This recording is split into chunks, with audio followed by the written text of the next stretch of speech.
Aradım derdimin dermanı yoktu. Medet senden yetiş ya İmam Hüseyin. Feleğinle derdi devamız çoktu. Medet senden yetiş ya İmam Hüseyin.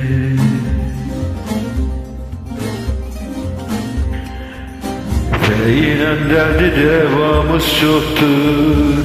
Medet senden yetiş ya İmam Hüseyin.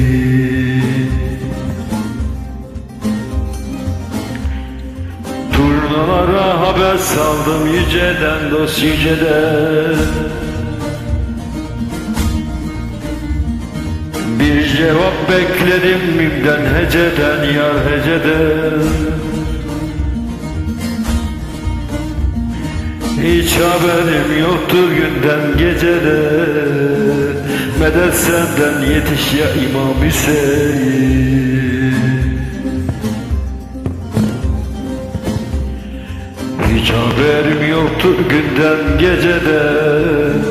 Medet senden yetiş ya İmam Hüseyin.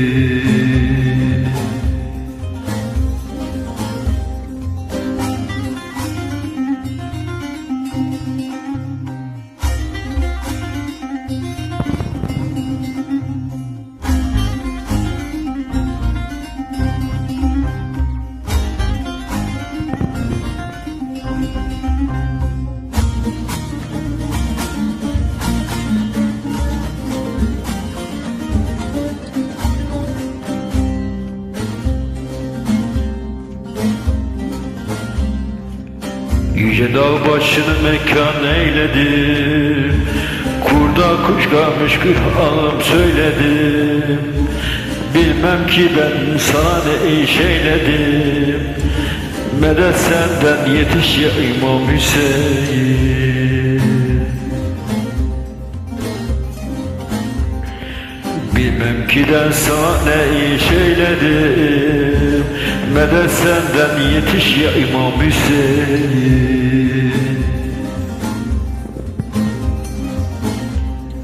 Kahve felek kapımızı çalmadan, yar çalmadan. Azrail gelip canımız almadan, dost almadan. Eroğluyum ölüp toprak olmadan. Medet senden yetiş ya İmam Hüseyin.